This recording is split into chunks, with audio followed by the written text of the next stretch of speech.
Commander James Halden never liked big ceremonies. He preferred quiet rooms, clean mission reports, and clear objectives. But today, none of those preferences mattered. He was standing in the grand hall of Ariath's capital city, surrounded by towering alien warriors and glittering banners made from woven crystal threads. The hall was enormous. Its ceiling rose so high that James could see thin clouds drifting inside, caught in slow spirals between giant curved pillars. Blue light from the twin suns poured through glass walls, making the place feel both warm and cold at the same time. Every step he took echoed like a drumbeat. He was here as Earth's representative, and that meant one thing: no mistakes. This was the first meeting between Earth and Ariath's ruling clans. The two sides had worked for years to arrange this moment. Today was supposed to be about handshakes, polite speeches, and the signing of a defense agreement. The Ariath were known for their military skill, and Earth hoped to learn from them in exchange for advanced starship technology. James stood at the center of the hall with his translator device hidden in his ear. Beside him stood 3 other Earth officers. Across from them was the Council of Ariath, 7 figures, each dressed in ceremonial armor made from shimmering crystal plates. At the far end, just behind the council, stood someone who did not match the rest. She was taller than any of the others, even by Ariath standards, easily 2 heads above James. Her silver-blue skin reflected the sunlight like polished metal. Long strands of hair, pale as moonlight, flowed over her shoulders. She was watching him, not with the polite curiosity of a diplomat, but with the sharp focus of a hunter. The council leader began speaking in the deep, melodic Ariath tongue. The translator in James's ear turned the words into calm English. "We greet the people of Earth. May this be the start of a shared path." James nodded politely and gave the standard reply. The ceremony continued, moving smoothly through introductions and formal promises. Everything was going according to the careful plan he'd memorized, until the silver-skinned woman stepped forward.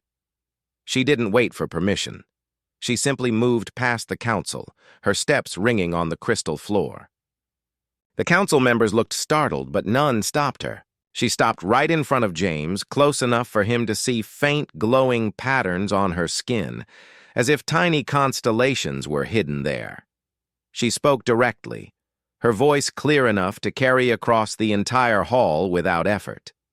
The translator clicked in his ear, but James already knew the words had weight, even before the device told him, "You're strong enough to be my husband." The hall went silent. Even the faint hum of the crystal pillars seemed to fade. James froze, not just because of the suddenness of her words, but because everyone in the room was now staring at him.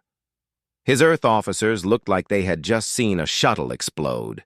The council members' expressions were unreadable, but their eyes gleamed with interest. James tried to process what had just happened. Did he hear that right?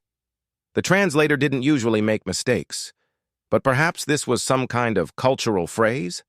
Maybe husband meant partner in trade or temporary ally?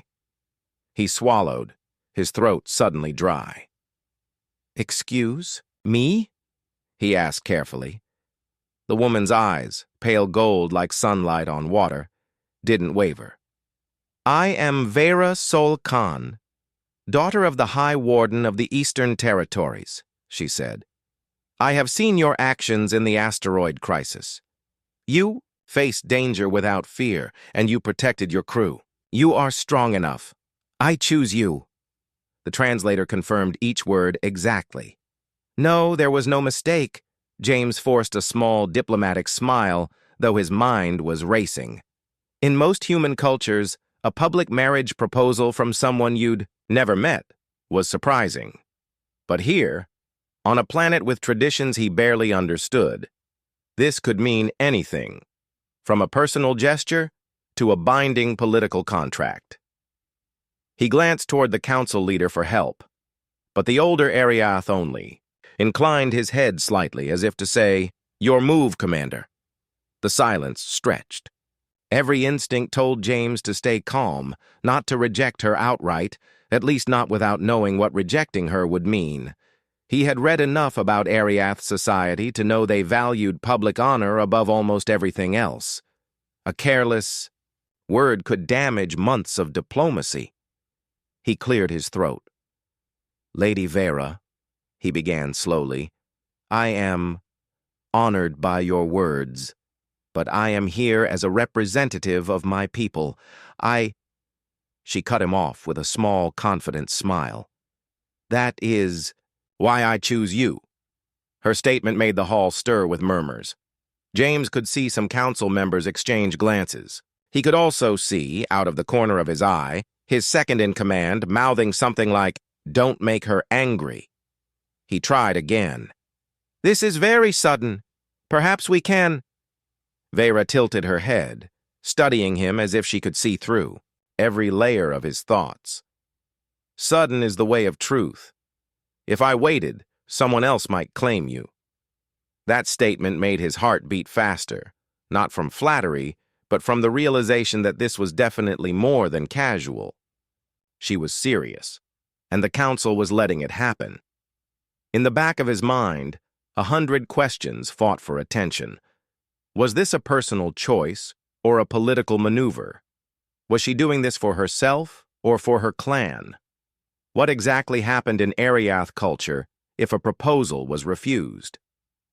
But above all, one thought was loudest. This was not in the mission plan. James took a slow breath. "Lady Vera, perhaps we should discuss this privately." She gave the smallest nod, but her eyes still held that fierce light.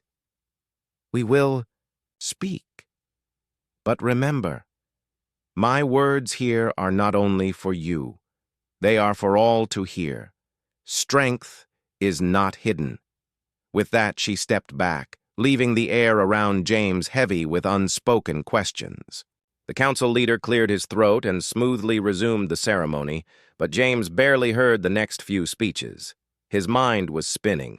He had come to Ariath to sign a treaty. Now he might be part of something far more complicated.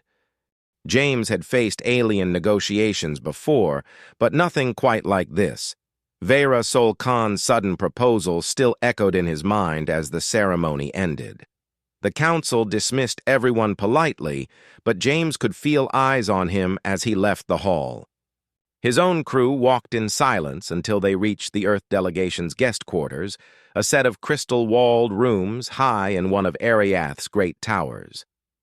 Inside, Commander Halden finally let out a long breath. "Well," his second-in-command, Lieutenant Sarah Cade, said carefully, "that was unexpected." "That's one word for it," James replied. He paced the room. "We came here for a treaty, not whatever that was." "Commander," Sarah said, lowering her voice, "do you know what it means in their culture when someone says that in public?" "I'm hoping it means friendly trade partner," James said dryly. Sarah gave him a flat look. "It doesn't." Before James could ask more, a deep, melodic chime rang from the crystal door. The panel slid open, and a tall figure entered. An elder Ariath counselor named Corin Vaith. His armor gleamed faintly under the soft blue lights. "Commander Halden," Corin said, bowing slightly. "The council wishes to clarify today's announcement." James kept his voice neutral. "Yes, I think that would be helpful." Corin's golden eyes studied him. "In Ariath tradition, strength is not measured only by battle. It is measured by survival, wisdom, and the ability to protect those under your care. Lady Vera believes you have shown these qualities." "I appreciate the compliment," James said carefully. "But her words were not only a compliment," Corin interrupted. "They were a formal challenge to you. You may accept or decline, but both paths carry weight." James frowned. "What happens if I decline?" Corin's tone remained calm, but the answer was sharp. "It would be seen as a rejection of her, judgment, Some might interpret it as a rejection of her clan, or even of Ariath's offer of alliance. It would not be a small matter. James felt the weight of the words sink in. "And if I accept, you would undergo the trials of bonding," Koran said simply. "3 challenges. They are designed to prove that 2 people can endure hardship together. If you succeed, your names will be bound in our records as allies, whether as life, partners, or as bonded leaders. So I could pass the trials without actually marrying her?" James asked. Koran inclined his head. "It is possible, but the bond itself would be honored as though you were family to her people." That complicated things. James knew that refusing outright could cause diplomatic damage, but accepting meant taking part in alien trials he didn't understand. Trials. That could be dangerous. Koran added, "Lady Vera will meet you tomorrow morning to begin the first trial. The council will watch." Before James could argue, the elder bowed and left the room. The crystal door slid shut, leaving silence behind. Sarah crossed her arms. "Sounds like you don't have much choice, sir," James sighed. "Feels that way." The next morning, the twin sons of Ariath painted the horizon in gold and violet. James arrived at the edge of the city's outer district, where towering crystal spires stretched into the sky like frozen lightning bolts. The wind whistled through them, creating a strange, haunting music. Vera stood there waiting, dressed in lighter armor than before, her pale hair braided back. She looked at him with that same steady gaze, but there was no smile this time. "You came," she said simply. "I'm told refusing would be unwise," James replied. "Refusing would be weakness," Vera said. "I do not choose the weak." Her blunt words made James raise an eyebrow. "You don't waste time with small talk, do you?" She tilted her head slightly. "Small talk is for those who have nothing important to say." A group of Ariath officials arrived, carrying a large sphere that unfolded into a shimmering platform. One of them spoke in a formal tone. "First trial, the Crystal Plains." James had read about the Crystal Plains. They were beautiful from the air, but deadly on foot. The razor-sharp crystal formations shifted slowly in the wind, their edges capable of cutting through armor. The trial would be to cross several kilometers of it without injury, carrying essential supplies. Vera handed James a pack. "Half of what we need. I carry the other half. If one of us falls, the other cannot finish." James adjusted the straps. "So we're tied together in this." "That is the point," Vera said. The trial began. The first few steps were easy, broad crystal slabs with plenty of space. But as they moved deeper, the terrain grew treacherous. The wind shifted suddenly, making tall spires groan and tilt. Some even slid slowly across the ground, blocking paths.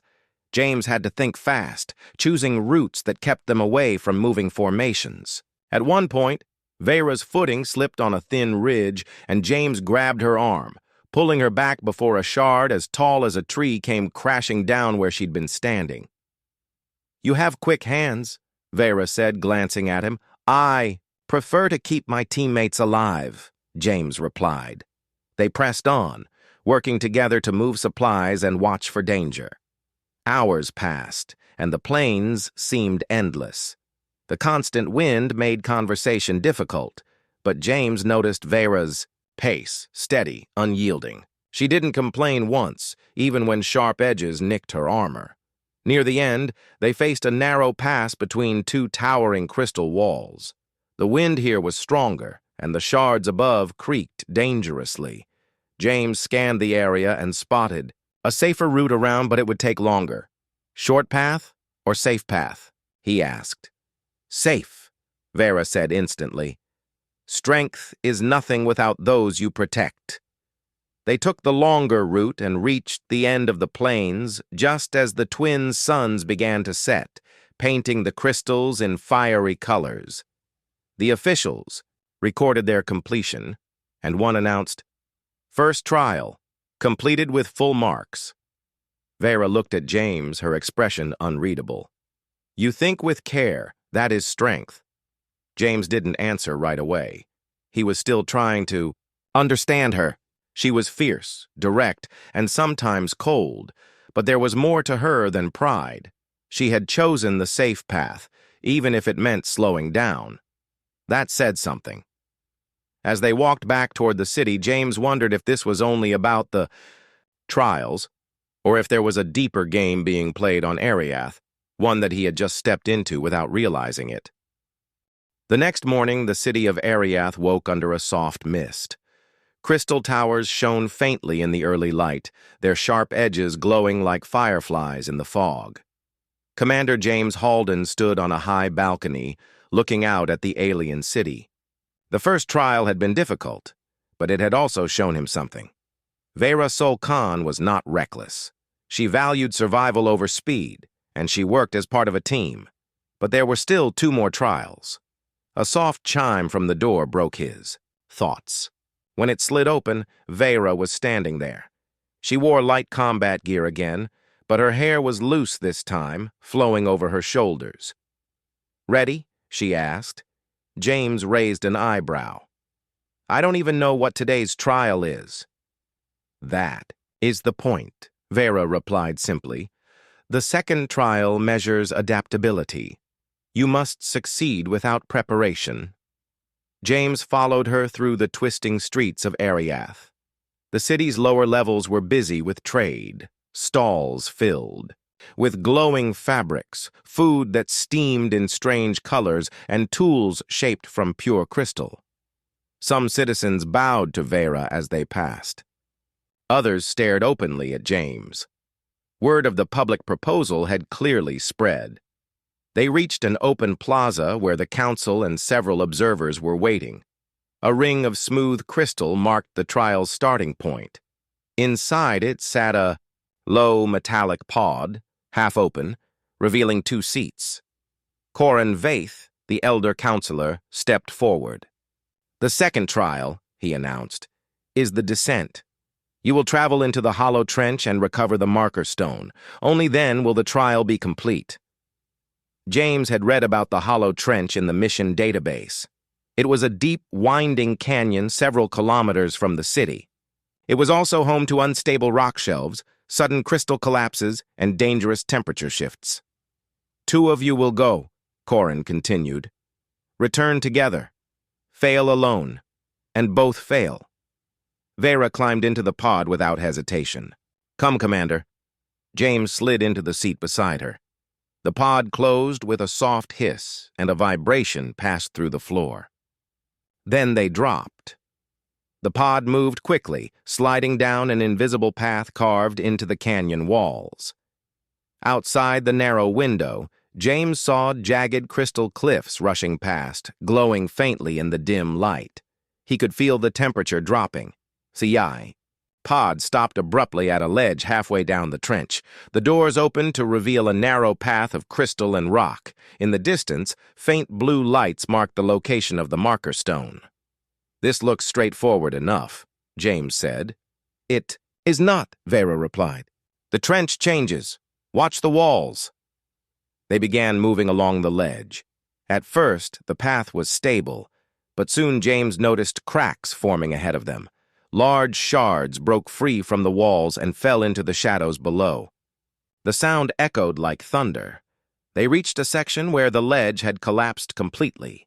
The only way across was a narrow crystal beam, slick with condensation. "You first," Vera said. James tested the beam with his boot. It swayed slightly, but held.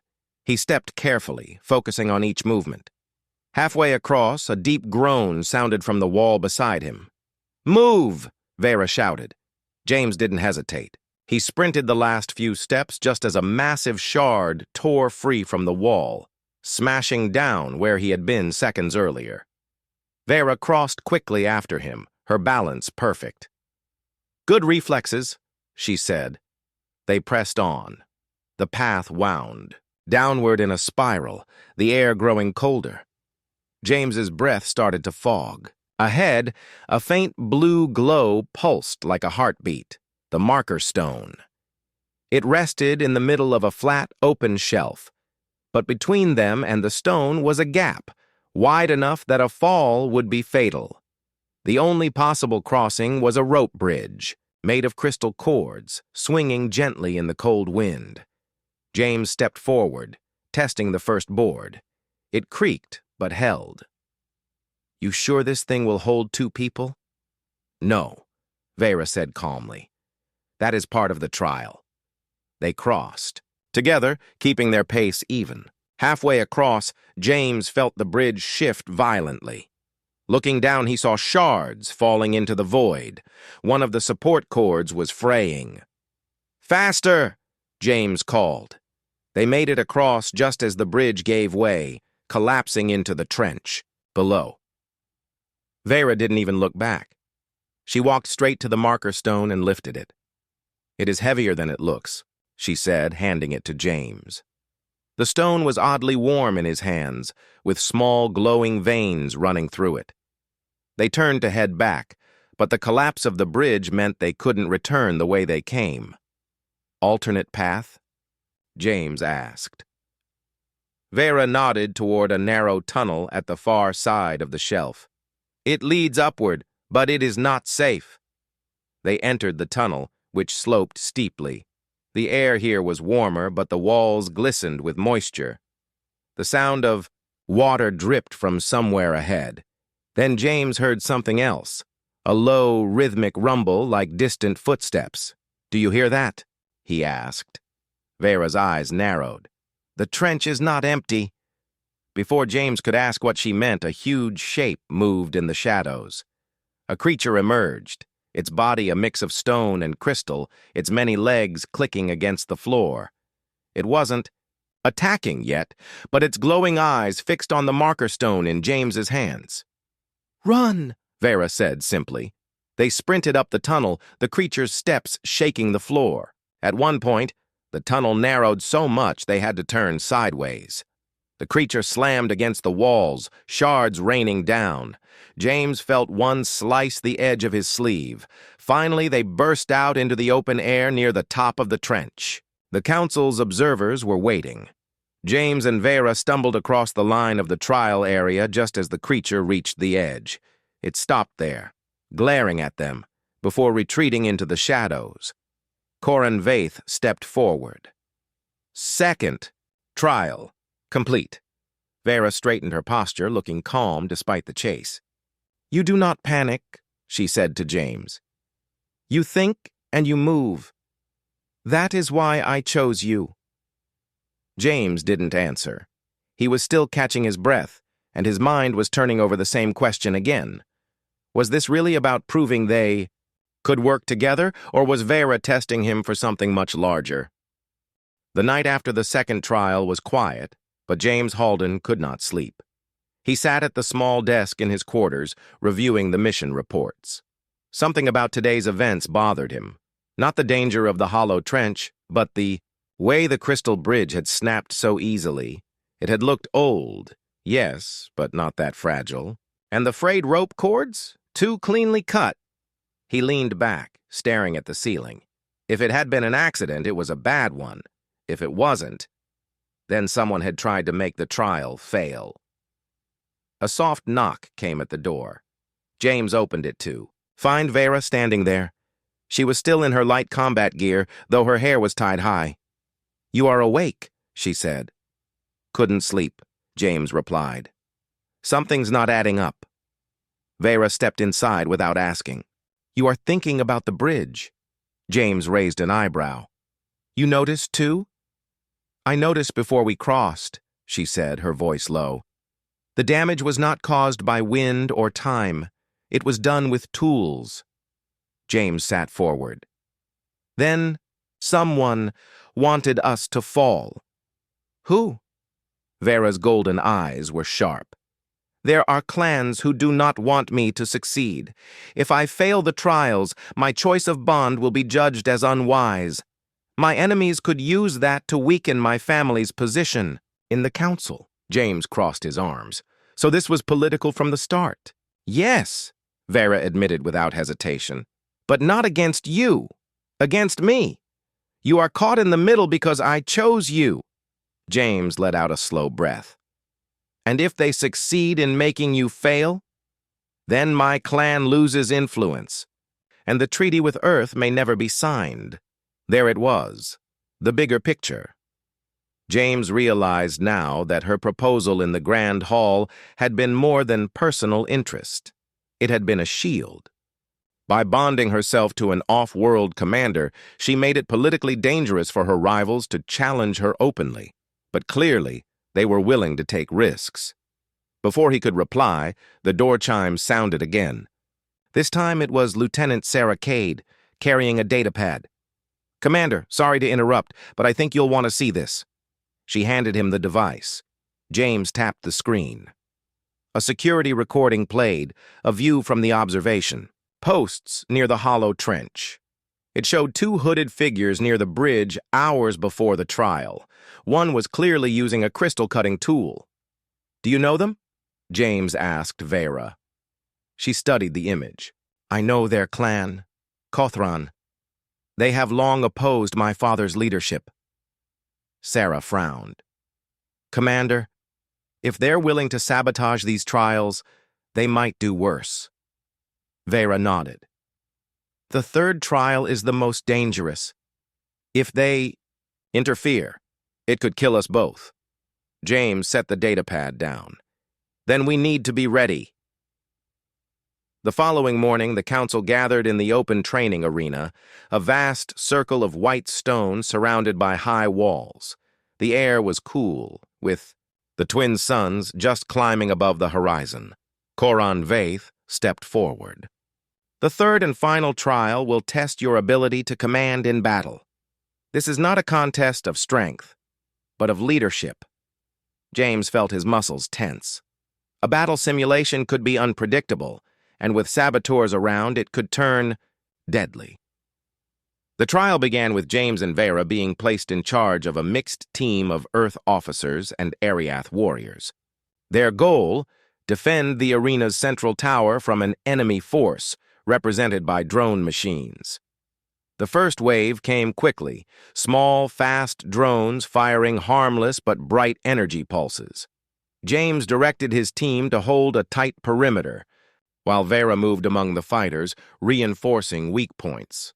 For a while, it went smoothly. But then James noticed something strange. One group of drones wasn't behaving like the others.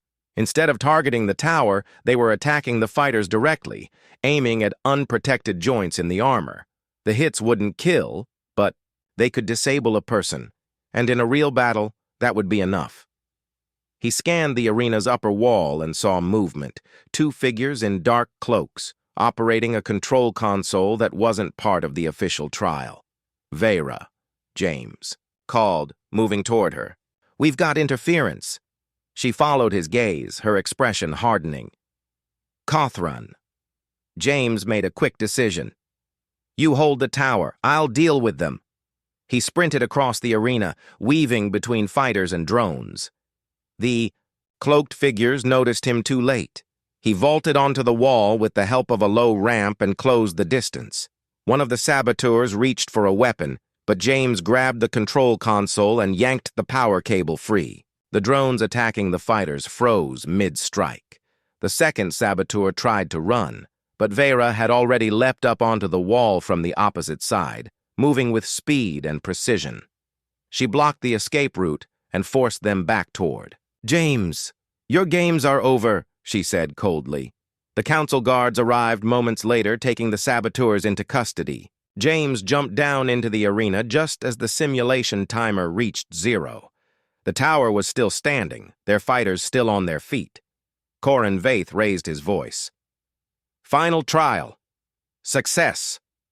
The crowd erupted in approval. Even those who opposed Vera could not argue with the results. She and James had worked together under attack, not just from the drones, but from real enemies, and still won. After the trial, James and Vera stood at the edge of the arena watching the suns rise higher. "You knew this could happen," James said. "Yes," Vera replied. "The trials were never just about skill. They were about showing the Council that I can survive when others try to break me. And about showing them that Earth can stand with you, James added. Vera gave a small smile. You understand. Now. James looked toward the Council, where the captured saboteurs were being led away. He wondered how many more enemies she had, and how many would see him as their enemy now, too. But one thing was certain. This was no longer just a diplomatic mission. It was a fight to protect the fragile bridge between two worlds. The arena was empty now, but James Halden stayed behind, walking slowly across the stone floor where the final trial had taken place. His boots echoed in the silence. The victory had been real, but the way the saboteurs had acted still bothered him. They hadn't been trying to embarrass Vera. They had been trying to hurt people. That meant their goal was bigger than politics. Footsteps approached from behind. James turned to see Lieutenant Sarah Cade. She carried a small comms unit, her face tense. Commander, you need to hear this. She handed him the device. A faint static filled his ear, followed by the voice of an Earth orbital scout ship. This is Recon 7. We're detecting multiple unidentified ships entering Ariath's system. No transponder codes. Speed and formation suggest a military force. James's jaw tightened. How many? 8 confirmed, the voice replied. Possibly more behind them. The signal cut out. James lowered the comms unit. Sarah was watching him. This isn't just a clan rivalry, he said quietly. This is something bigger. Vera was in the council chamber when James found her. She was standing near the center, speaking to Corin Vaith in low tones. When she saw James, she paused. We have a problem, James said. Her eyes sharpened. Instantly. Tell me, James explained the scout report. The moment he finished, the council chamber erupted in noise. Several elders began talking at once, their voices rising in alarm. Vera held up a hand. Silence. The chamber fell quiet. She turned to James. These ships are not from any ally. I think I know who sent them. Kothran? James guessed. Vera shook her head. No.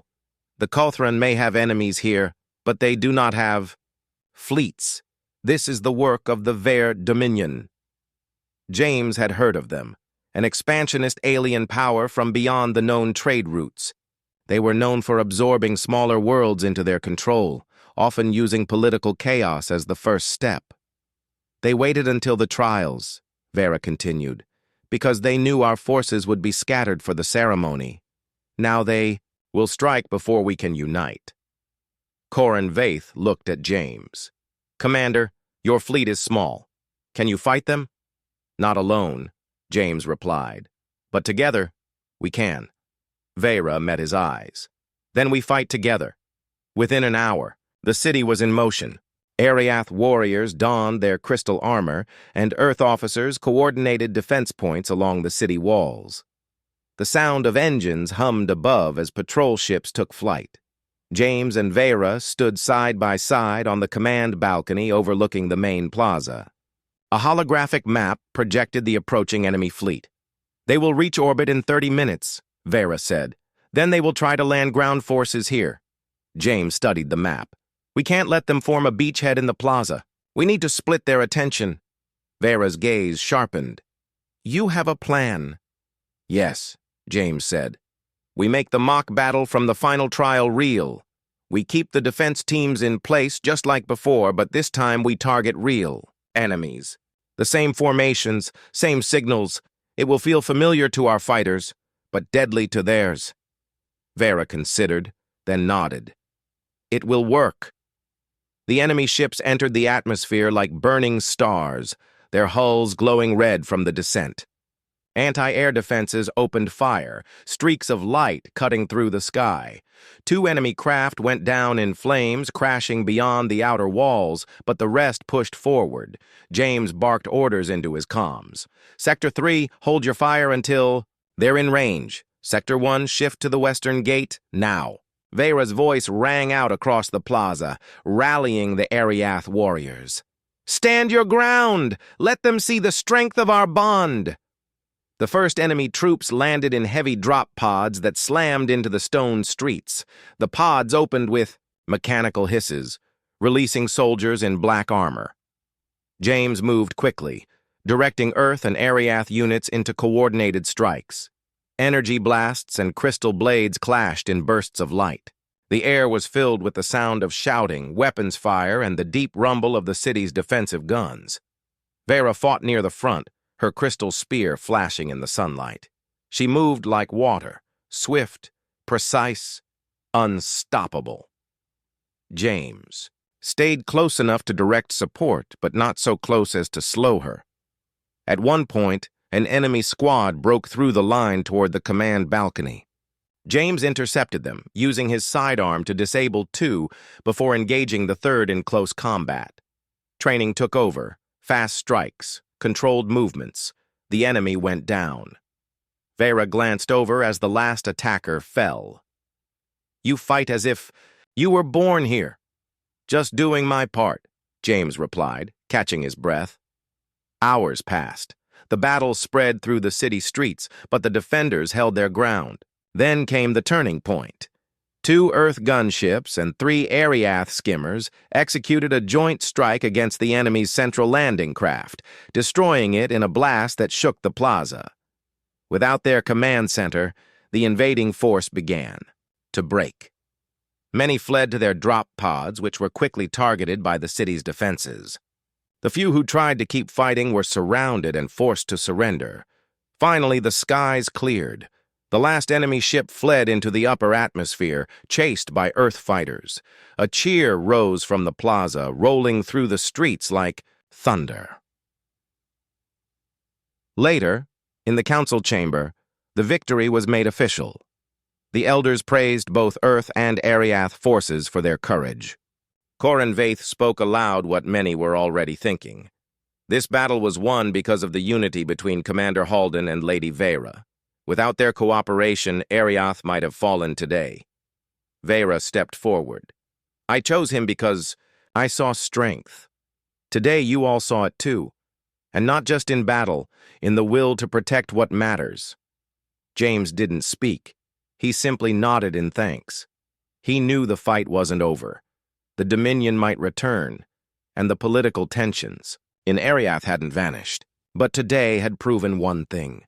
Earth could stand with Ariath as equals. When the council session ended, Vera joined him at the balcony overlooking the city. "You have a choice now," she said quietly. "The trials are complete. The bond can be sealed, or you can walk away without dishonor." James looked out over the streets, where Earth officers and Ariath warriors worked side by side to repair the damage. "I think there's more than one kind of bond," he said. "We've already built one that matters." Vera's smile was small but genuine. "Then we will keep building it." The city of Ariath was quiet for the first time in days. The smoke from the battle had cleared, the damaged walls were under repair, and the people were slowly returning to their normal routines. From the high balcony of the council tower, Commander James Halden watched the sunrise. The twin suns rose together, spilling golden light across the crystal spires. Below, Earth officers and Ariath warriors worked side by side, sharing tools and stories as they rebuilt what had been broken. James had seen many worlds in his career, but few moments like this. 2 very different peoples, moving as if they had always been one. He heard the sound of soft footsteps behind him. Vera Sol Khan stepped onto the balcony, dressed in a simple dark tunic instead of armor. Without the battle gear, she looked different, still powerful, but calmer, almost peaceful. "You've been awake since before dawn," she said. James smiled faintly. "Couldn't sleep. Too much on my mind." She moved to stand beside him, leaning on the balcony rail. "The Dominion is gone for now. Our people are safe. That should be enough to rest." "For now," James agreed. "But they'll be back. Maybe not soon, but they won't forget this." "Then they will find us ready," Vera said firmly. They stood in silence for a while, watching the city below. The plaza where they had fought together was now filled with children chasing each other around piles of construction materials. It was a reminder of what the battle had been for. Finally, Vera spoke again. "The council has confirmed it. You have passed the trials of bonding. You have the right to seal the bond." James glanced at her. "And if I don't?" Her eyes stayed on the city. "Then nothing changes between us, except that the bond will not be written in our records. You will return to Earth, and our alliance will stand as it is now." James studied her for a moment. "When you first said those words in the Grand Hall, 'You're strong enough to be my husband,' I thought you were just being dramatic. Now I know it was more than that." "It was also strategy," she admitted, with no shame. "But it was not only strategy." He let out a small breath. "You know I can't stay here forever. My duty is to my crew, my people. But I also know I don't want this connection between us to end when I leave." Vera finally looked at him, her gaze steady. "Then we shape it into something that does not end." Later that day, the council gathered in the Grand Hall for a final ceremony. Representatives from both Earth and Ariath stood side by side. The air was filled with the soft hum of crystal chimes, a traditional sound for marking important agreements. Koran, Vaith, spoke first. "The trials of bonding have been completed. Commander Halden and Lady Vera have shown that they can endure danger, lead in battle, and protect one another. Their strength has defended our world." The council looked to James. He stepped forward, the translator in his ear ready but hardly needed now. He had learned enough of the Ariath language to speak a few simple words.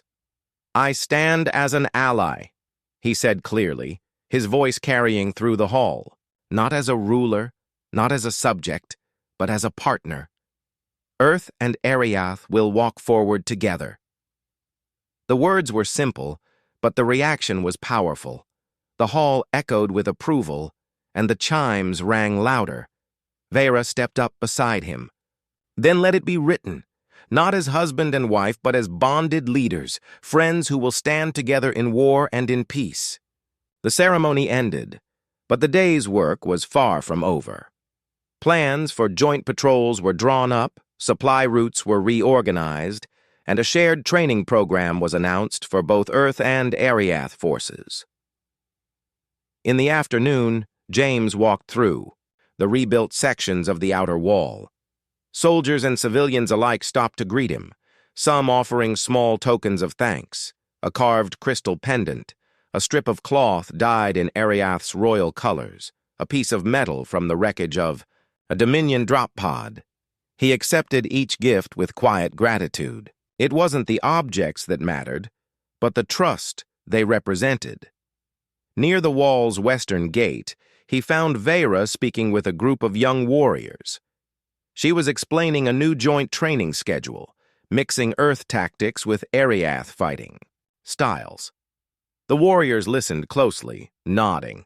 When she saw James, she dismissed them with a few final words and walked over.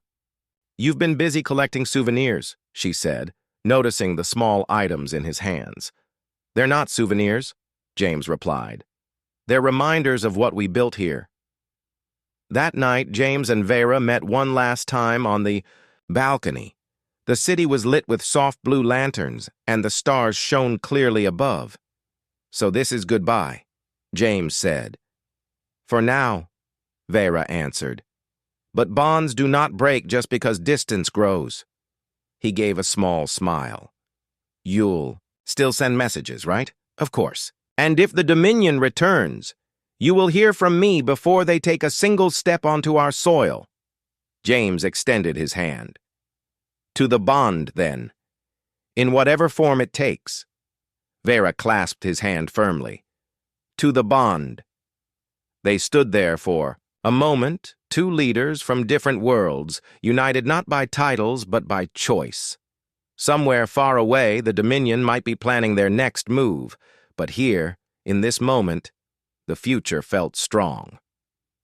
As James left the balcony, he looked back once. Vera was still there, watching the city, her figure outlined by the light of the twin moons.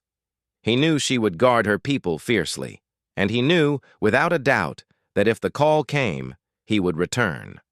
Not because of a treaty, not because of politics, but because sometimes, when two people fight side by side, the bond they forge is stronger than any written promise.